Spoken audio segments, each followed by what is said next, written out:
disappointed, Morning Chalk-Up. I can't wait to see the shade they get for this post. So ridiculous. I am so disappointed. Go home, Morning Chalk-Up. You're drunk.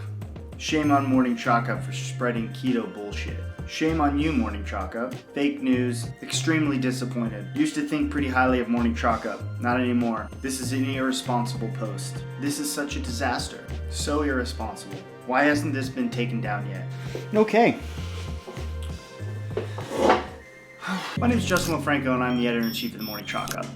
So last weekend we decided to publish an op-ed praising the ketogenic diet for CrossFit athletes. Now, while I myself don't do keto, and nor do most of the staff on the Morning Chalk-Up roster do keto, we chose to publish something that has now been becoming more popular. Recently there's been a lot of headlines about that. Even CrossFit HQ has been talking a lot about the ketogenic diet as a way to lose weight, and they've been preaching a lot of the benefits of that. Could keto diet be bad for athletes' bones? This was published in the New York Times. Keto diet isn't the answer for weight loss, experts say. Here's what is in the USA Today. Good Morning America, Sacramento Bee wrote recently, what to know about the keto diet, most searched eating plan in 2019. What is the keto diet and does it work? Again, in the New York Times. Wall Street Journal, the keto diet goes culinary, recipes that cut carbs, not flavor. And lastly, again, in the New York Times, the keto diet is popular, but is it good for you? And these are all examples of mainstream publications that have written about ketogenic diet recently. One thing that I think a lot of people are confused about is that this is an opinion piece. This isn't our opinion. This is the opinion of the author. And yes, we did choose to publish something that we don't necessarily agree with. Now, we don't follow the ketogenic diet, and I'm not entirely convinced the ketogenic diet itself is the best diet for a CrossFit athlete. But what I do know is that there are a lot of different diets out there. There's vegan, there's vegetarian, there's paleo, there's something in between those things, and there's also keto, as well as some other ones. And I know that there are vegetarian athletes and vegan athletes that are out there, as well as high carb intake athletes that are out there too. I'm not the individual who's going to be able to tell you what the best diet is.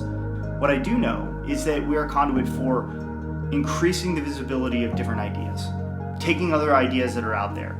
CrossFit is a big tent.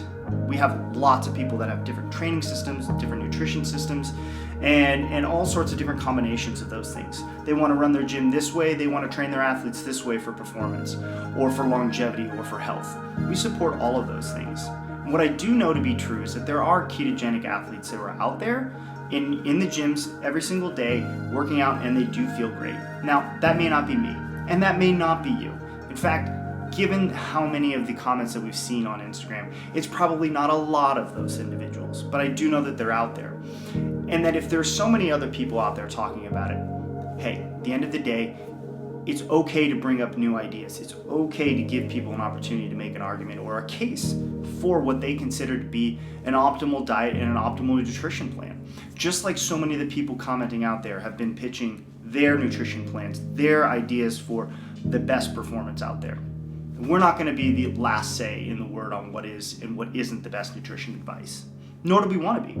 But we do want to be a publication that represents ideas that aren't necessarily what we agree with.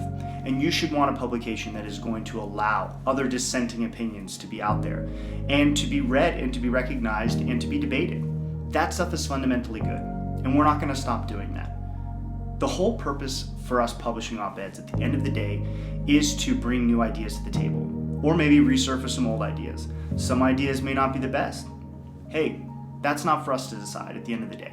That's for the CrossFit community to decide. What do they believe are the prevailing and most prominent ideas that are out there? One thing I do know is that it has become a lot more popular, and it does deserve to be discussed.